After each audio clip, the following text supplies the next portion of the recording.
Ces deux choses sont deux réalités, comme les deux chaussures que tout homme peut porter. Cette paire est indissociable, merci. La foi et l'obéissance. Que son nom soit loué.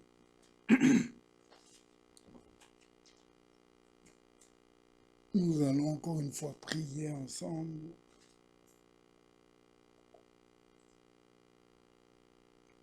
Éternel Dieu Tout-Puissant, Père Céleste, notre Dieu,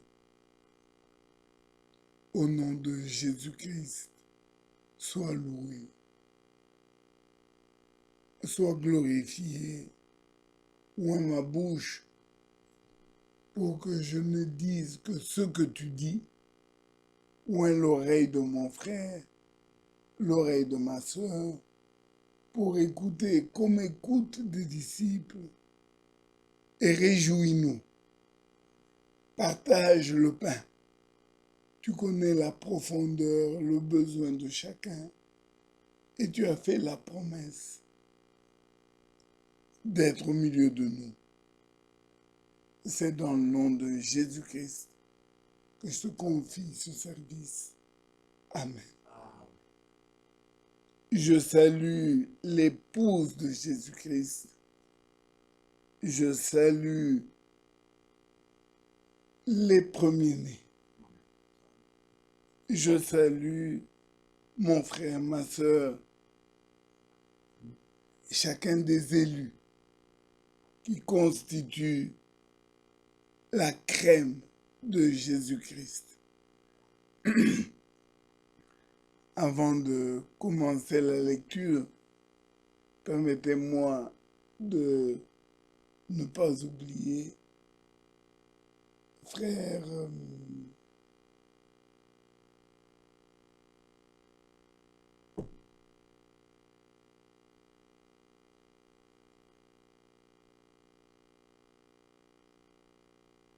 Londres.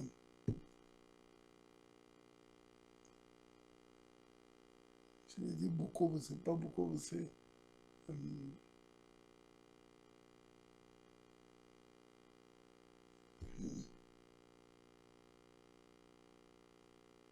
son nom va me revenir. Gaspard, oh, c'est incroyable. Frère Gaspard nous a salués tous au nom de Jésus-Christ. Et nous le saluons à notre tour d'ici, ainsi que le frère Léo Kazadi et sa femme. Nous les saluons tous au nom de Jésus-Christ.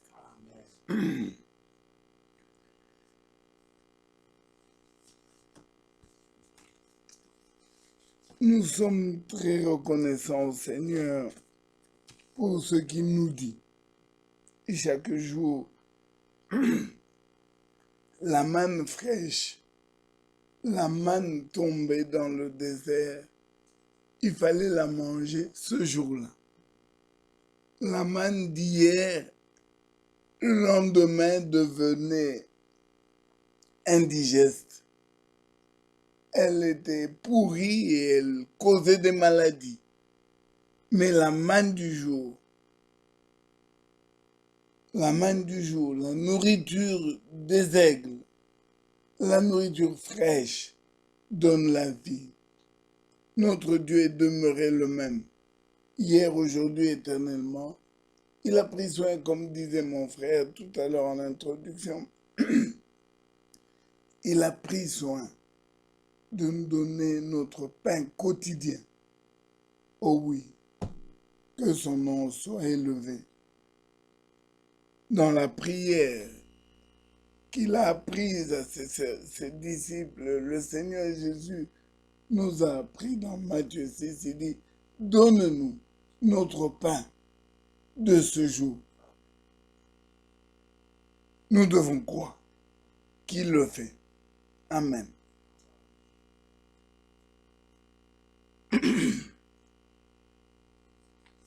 les paroles qu'il nous a adressées dimanche nous ont fait à tous beaucoup de bien. Nous croyons que les élus, les premiers-nés, sont la crème, sont l'exception. Et ils ont les qualités de leur père. Si notre Dieu est particulier, les premiers-nés sont des fils certainement, mais des fils particuliers. Gloire à notre Dieu. Ils ont des sentiments particuliers, les sentiments qui étaient en Jésus-Christ. Peut-être que nous pouvons commencer par cette écriture. Nous allons revenir sur 2 Samuel tantôt. Permettez-moi de lire Éphésiens, non, Philippiens.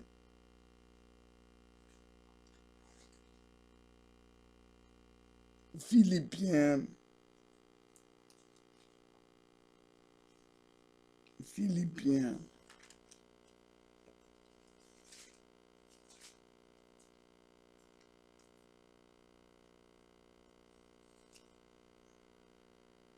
Alors nous lisons Philippiens au chapitre 2 et nous commençons au verset directement 5. Ayez, et moi je dis ayons parce que je me mets dans le groupe, ayez en vous, en nous, les sentiments qui étaient en Jésus-Christ, lequel existant en forme de Dieu, n'a point regardé son égalité avec Dieu comme une proie arrachée, mais il s'est dépouillé lui-même en prenant une forme de serviteur, en devenant semblable aux hommes. Il apparut comme un vrai homme. Il s'est humilié lui-même, se rendant obéissant jusqu'à la mort, même jusqu'à la mort de la croix. Amen. Alléluia. Oui, la parole de Dieu est vivante, plus tranchante qu'une épée à 2 tranchants. Elle sonde les pensées, mais les sentiments des cœurs. Et Jésus-Christ est notre divin modèle. Que Dieu te bénisse, mon frère Job, pour ce cantique dimanche. Il est notre divin modèle de douceur et de paix. Oh, gloire à Jésus-Christ. Quel sentiment en tant que premier-né a-t-il vis-à-vis de toi, vis-à-vis de moi? Il n'a pas regardé d'être égal. Il n'a pas regardé d'être égal à Dieu. Il a porté un corps humain. Il a accepté, il s'est abaissé. Ailleurs, il est dit même moins qu'un ange. De créateur qu'il était. Il s'est annihilé pour devenir un homme comme toi, comme moi. Et il n'a pas choisi de naître à Buckingham Palace. Il n'a pas choisi de naître à Molière ou quel autre hôpital de Bruxelles. Il est né dans une étable. Quel abaissement! Quel effacement!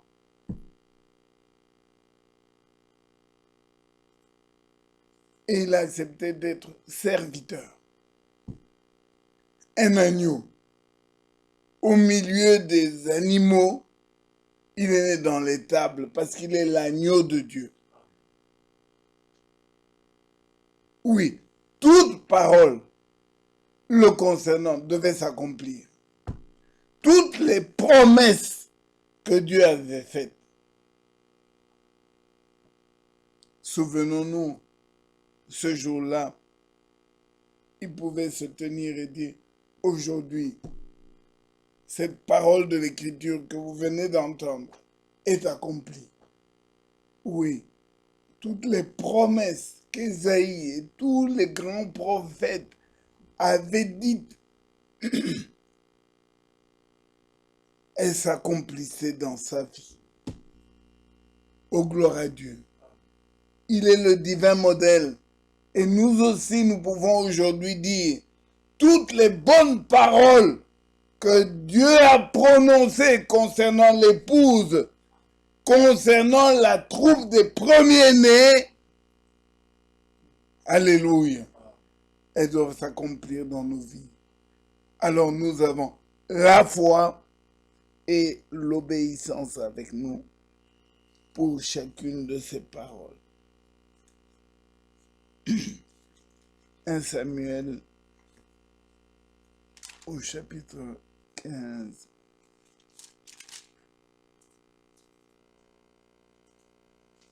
Et nous sommes au verset 22. Samuel dit, l'Éternel trouve-t-il du plaisir dans les holocaustes et les sacrifices, comme dans l'obéissance à la voix de l'Éternel? Voici, l'obéissance vaut mieux que les sacrifices, et l'observation de sa parole vaut mieux que la graisse des béliers. Amen. Gloire à notre Dieu.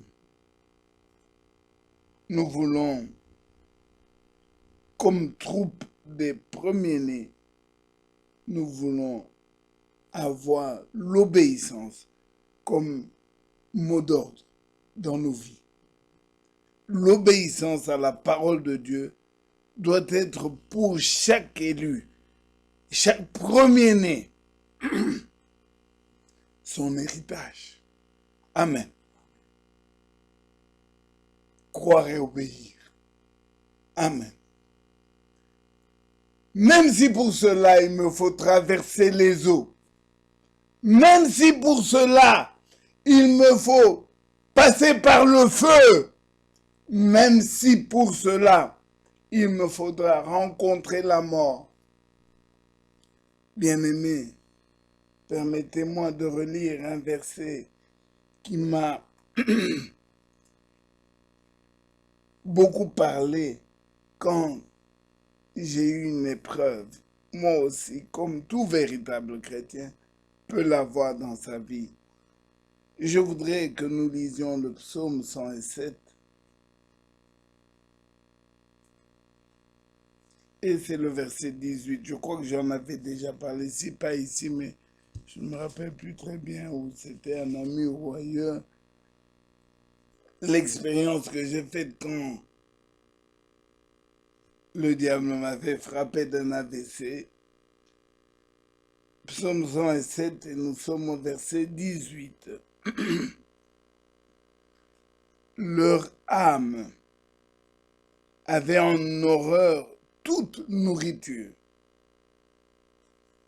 et ils touchaient aux portes de la mort. Amen. Oui, il y a des épreuves qui vous conduisent jusqu'aux portes de la mort. Mon frère, mes sœurs, jusqu'aux portes. Alléluia. La Bible est fidèle.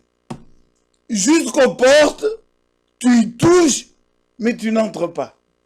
Parce que le ressuscité n'a pas permis que tu passes à trépas.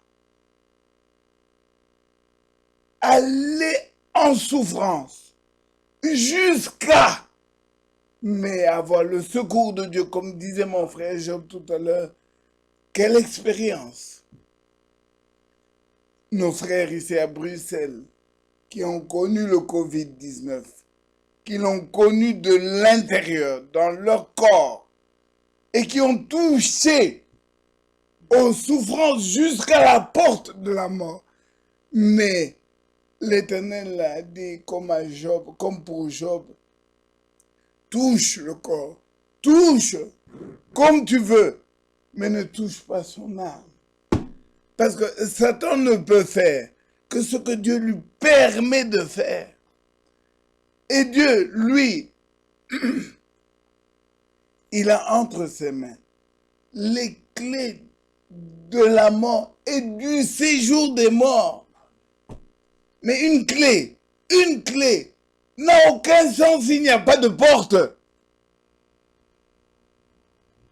S'il n'y a pas de porte, tu as un trousseau de clés, tu as beau, il fait du bruit. Il est majestueux, il est même impressionnant, mais ça demeure une clé, un trousseau. Les clés, et Frère Branham a prêché un sermon intitulé « La clé pour la porte ». Bien-aimés frères et sœurs, gloire à notre Dieu qui tient les clés de la mort et du séjour des morts. Et peut-être pour faire sourire certains, je dirais, merci Seigneur, qu'il a donné à Pierre la clé, mais pas la clé de la porte du séjour des morts. Heureusement, frères et frères, si à toi ou à moi, Jésus-Christ donnait la clé de la porte, la clé du séjour des morts, mais je t'aurais envoyé très vite. Il suffit que tu ne me souris pas.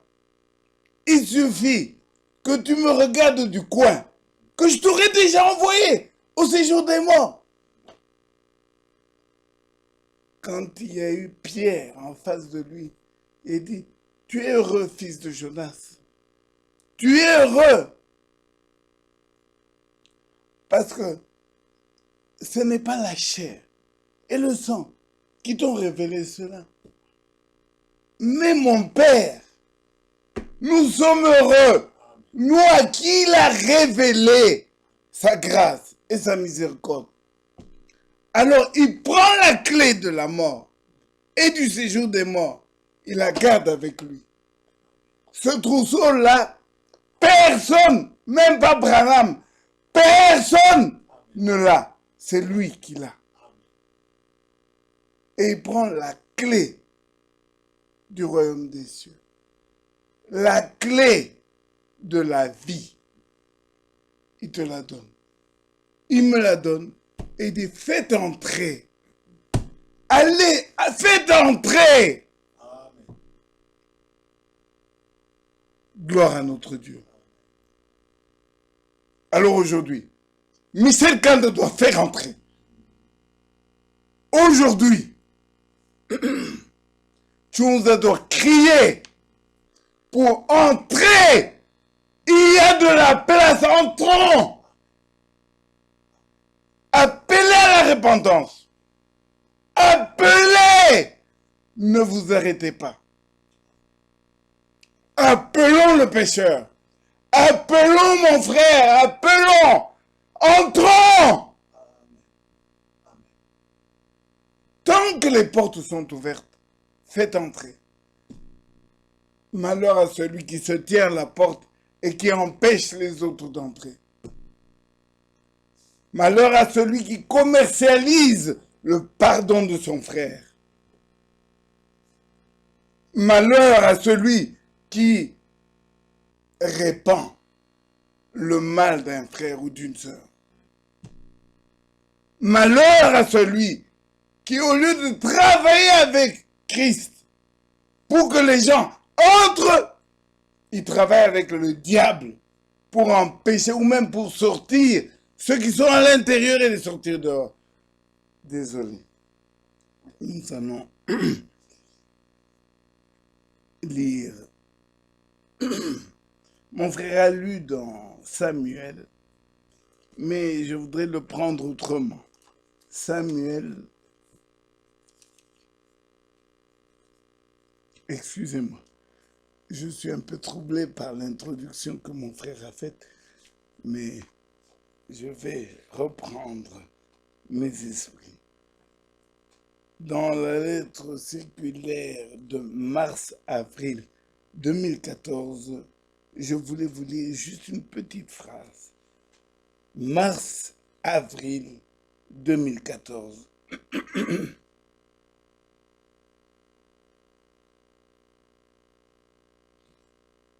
Je suis à la page 8. Alors ici, toujours par rapport à mon fameux triangle entre Dieu, toi et moi, voici ce que frère Franck, le serviteur fidèle et prudent, écrit. Une toute petite phrase, mais qui m'a fait beaucoup de bien. Premier paragraphe, il dit, page 8, celui qui n'a pas un Caïn pour frère ne peut pas être lui-même un Abel. Point à la ligne. Nous pouvons fermer nos Bibles et partir. Celui qui n'a pas un Caïn pour frère, il ne peut pas être Abel. Point à la ligne. Mon frère, ma soeur,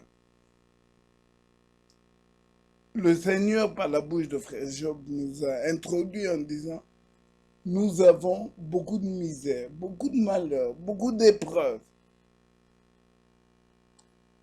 C'est le chemin de la terre. C'est la voie des premiers-nés. Dimanche, nous avons entendu le Seigneur nous dire, les épreuves sont un engrais pour notre foi. Il nous faut l'épreuve. Mon frère Ephraim, les enfants, je ne sais même plus qui on avait cité ici, qui ont réussi, ont su qu'ils ont réussi parce qu'ils ont passé une épreuve. Il faut l'épreuve, de quelque nature qu'elle soit. Frère Jean-Claude, arrête de nous chanter la vaisselle. Tu n'as pas le monopole. C'est une épreuve, c'est tout. Et comme le Saint-Esprit nous l'a dit, qui choisit? Moi, je vais, en 2023, en mars, je vais choisir en ce moment-là une épreuve, l'épreuve de la mort. Qui fait ça? Qui choisit en disant, moi, dans 2 mois, je vais passer l'épreuve, ma maison va brûler et il n'y aura que la Bible qui sortira là-dedans. Qui fait ça? Qui prévoit quel type d'épreuve il peut subir et passer avec succès? Qui fait ça? Mais le Créateur, le Tout-Puissant, qui forge en nous, en toi mon frère, en toi ma soeur, le caractère de fils premier-né, il doit te tester. Il permet chaque épreuve, je dis bien chaque épreuve, pour ton bien.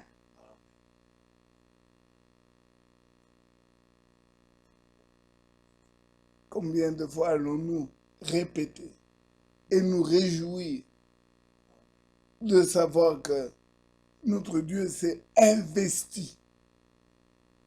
Il s'est vraiment investi pour obtenir cette épouse. Notre Dieu s'est taillé le gros lot. Amen, le gros lot. Alors, pour te façonner, oh, si nous pouvions avoir du temps, je vous envoie à aller écouter la prédication intitulée Le chef-d'œuvre. Frère Branham exalte le Créateur. Il le compare à Michel-Ange, qui a taillé Moïse. Alléluia! Il a taillé Moïse dans la pierre. Cette chose. Il a pris un marteau, un burin, autant de coups possibles, mais du roc. Michel-Ange a sorti Moïse, au point que, à la fin, la réalité et la vision que Michel-Ange avait, l'un entré dans l'autre, il a crié, il a pris le marteau, il a frappé, il dit, parle! Parle à la pierre. Il a oublié que c'était une pierre. Il y voyait le Moïse qu'il avait vu en vision. Et l'œil de l'aigle prend cet état, cette situation, et nous ramène. Vous connaissez, vous vous rappelez la vue de l'aigle. Elle est perçante. Plus haut il va, mieux il distingue la fourmi au sol. Plus haut il monte en révélation, mieux il nous l'exprime. Alors, frère Branham, Élie, pour préparer l'épouse, dit Michel-Ange, avec le marteau, le burin, c'est Jéhovah en train de tailler Christ dans l'épouse. Chaque morceau de pierre qu'il enlevait reflétait davantage le caractère de Christ. Chaque coup de burin, c'est ton épreuve, ma soeur. C'est mon épreuve, mon frère. Mais, encore une fois, Romains 8, tout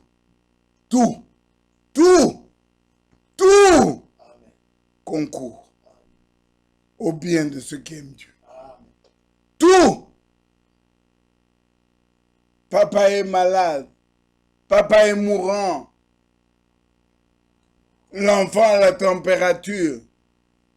On t'a chassé de l'école. On veut t'arracher la maison.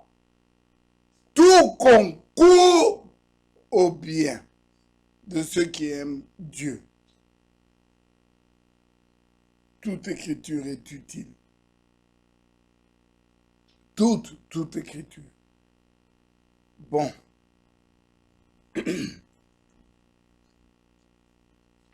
Celui qui n'a pas Caïn pour frère ne peut pas lui-même être Abel.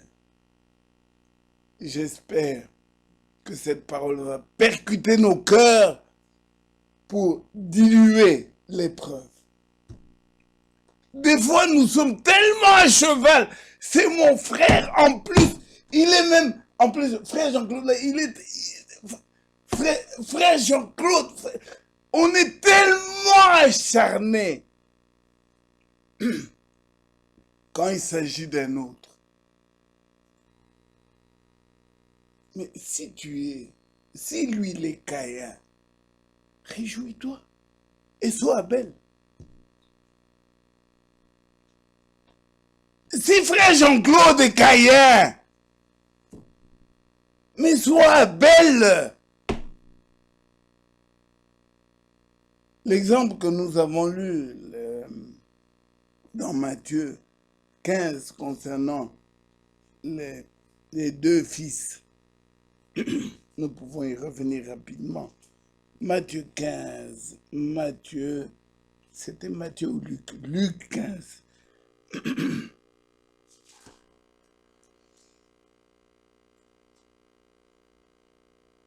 Luc 15, et je voudrais très vite lire les 2 versets de la fin.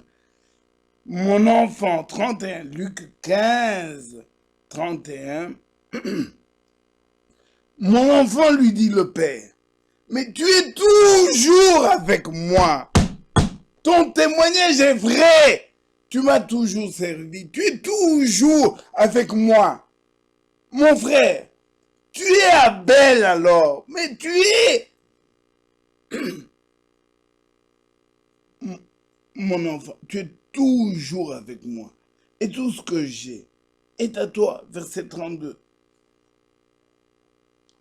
Mais il fallait bien s'égayer et se réjouir parce que ton frère que voici, amen, ton frère que voici était mort.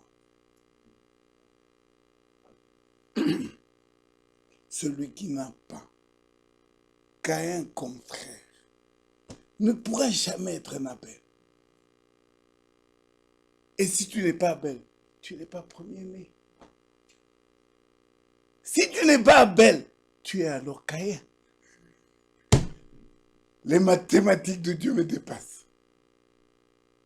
Si tu n'es pas Abel, tu es donc Caïn.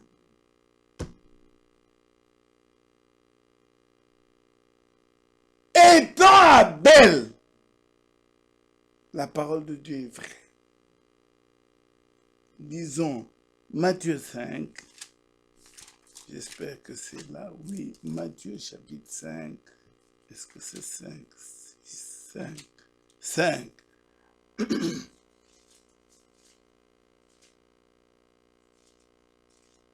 Et nous lisons, j'ai juste quelle heure s'il vous plaît?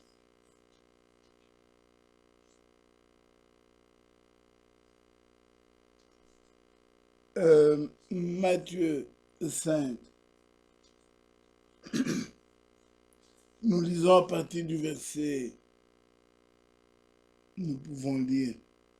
Bon, écoutez, on pourrait lire à partir du verset 32, 30, non, disons 39, 39. Matthieu 5, 39. Mais moi, je vous dis de ne pas résister aux méchants. Mais frère Jean-Claude, tu nous as dit que les premiers-nés sont violents. Je vous dis de ne pas résister aux méchants. Amen. Si quelqu'un te frappe sur la joue droite, frappe-le aussi sur la joue droite. Non. Si quelqu'un te frappe sur la joue droite, présente-lui aussi l'autre. Si quelqu'un veut plaider contre toi et prendre ta tunique, laisse-lui encore ton manteau. Oh! Si quelqu'un te force à faire 1000, fais-en 2 avec lui. Et là, donne à celui qui te demande. Et ne te détourne pas de celui qui veut emprunter de toi.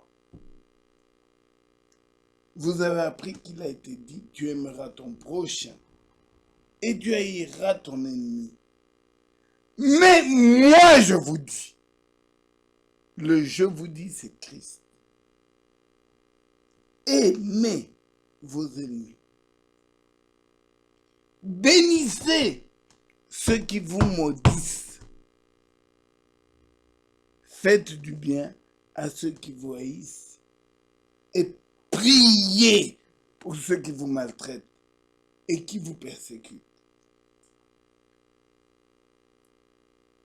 Continuons afin que vous soyez fils de votre Père qui est dans les cieux, car il fait lever son soleil sur les méchants et sur les bons.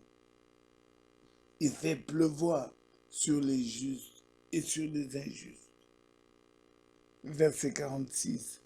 Si vous aimez ceux qui vous aiment, quelle récompense méritez-vous? Vous êtes fils premier-né. Ne faites pas ce que tout le monde fait. D'ailleurs, il va le dire plus bas. Si vous aimez ceux qui... Les publicains, n'agissent-ils pas de même? Publicains. Est-ce qu'eux n'aiment pas aussi ceux qui les aiment? 47. Et si vous saluez seulement vos frères, que faites-vous d'extraordinaire? Les païens. Les païens. N'agissent-ils pas de même? Verset 48. Soyons donc parfaits, comme notre Père céleste est parfait. Voici l'épreuve. Soyons parfaits. À l'endroit de celui qui te critique, à l'endroit de celui qui ne te salue pas, voici l'épreuve. Comment réagis-tu? Quel sentiment as-tu, toi? Nous savons tous chanter. Seul l'amour parfait entrera là-haut. Pas l'amour, l'amour parfait. Si tu n'as pas Caïn pour frère, tu ne peux pas être un Abel. Que le Seigneur nous fortifie et que le Seigneur nous rende victorieux. Oui, que chacun s'examine lui-même. J'ai envie de trancher simplement en disant, la Bible dit, avant d'enlever la paille dans l'œil de ton frère, Jean-Claude, enlève la poutre qui est dans ton œil. Avant de te préoccuper de la paille, il y a une erreur. Il a fait, oui, d'accord. Lui, là, d'accord, et c'est vrai, c'est mauvais, c'est mal. Mais avant de te préoccuper de ça, commence d'abord par enlever chez toi. Mais oui, frère. Le parfait, le fidèle, le Seigneur s'est investi pour obtenir une épouse parfaite. La troupe des premiers-nés. Ceux qui ont les sentiments de Jésus-Christ. Les sentiments. Rappelez-vous, Frère Branham dit, même quand le verset, la parole est exacte, quand tu veux corriger ton frère, quand tu veux corriger ta sœur, vérifie tes motifs et tes intentions. Qu'est-ce qui te pousse à la corriger?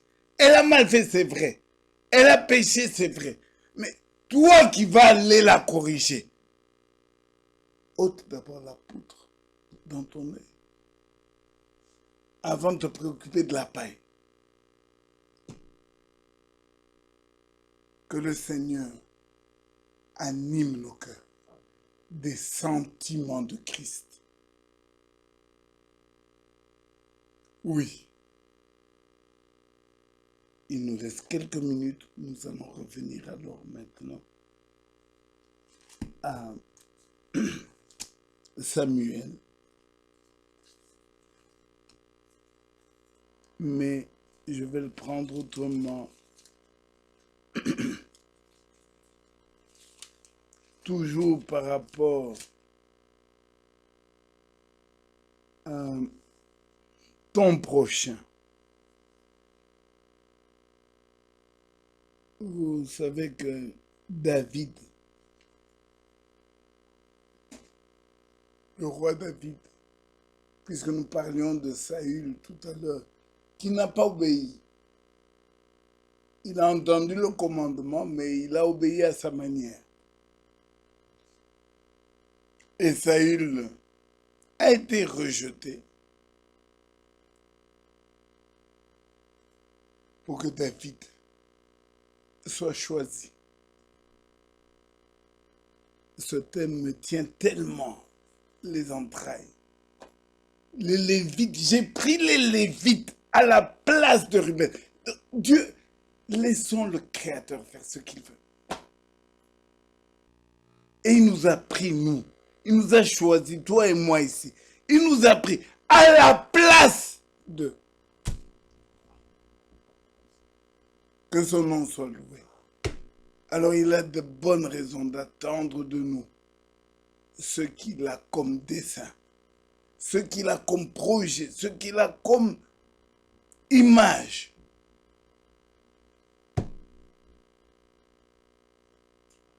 Alors ce David, qui a été pris à la place de Saül,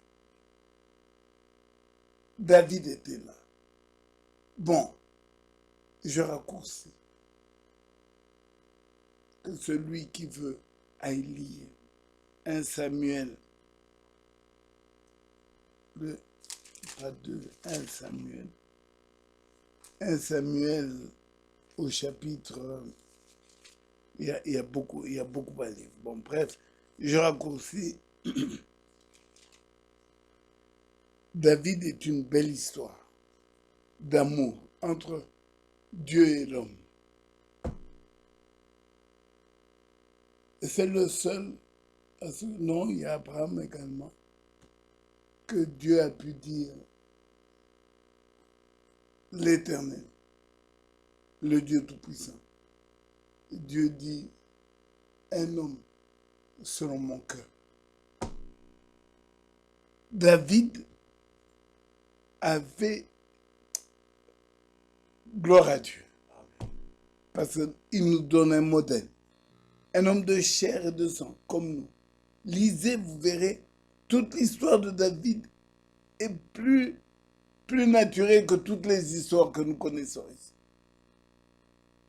Dans sa famille, qu'est-ce qu'on n'a pas connu? D'ailleurs, je voudrais, mais le Seigneur le permettra, nous parlerons de ça la prochaine fois.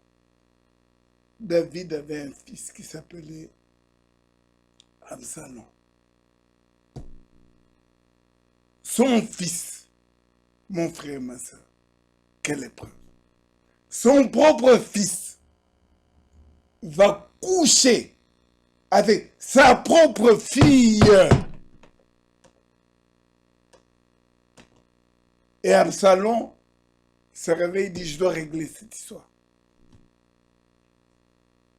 Absalom, fils aussi de David, tue Amnon. Amnon, fils de David.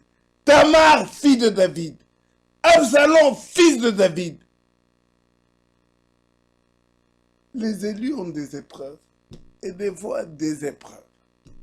Alors mon frère, ma soeur, ne nous plaignons pas. Quoi qu'il arrive, prends courage. Comme nous l'avons vu pour Bartimée, le maître est là qui t'appelle. Mais enfin, ce qui m'intéresse, c'est Absalom décider de régler à sa manière.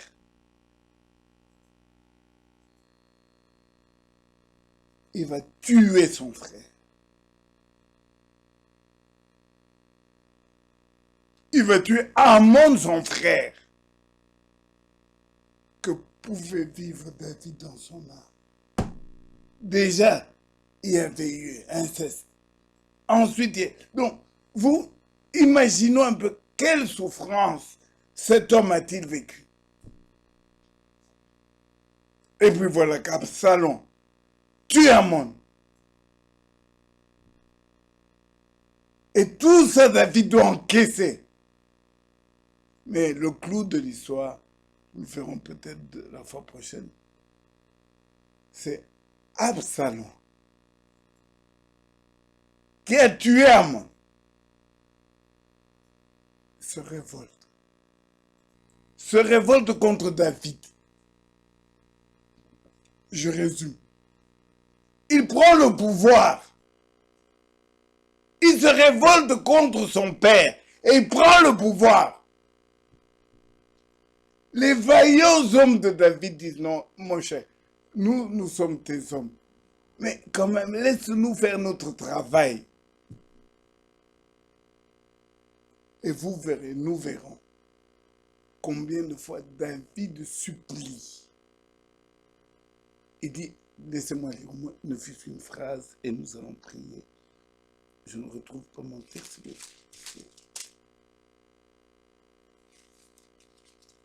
2 Samuel, chapitre 17. J'étais sur 15, mais c'est 17. 2 Samuel 17.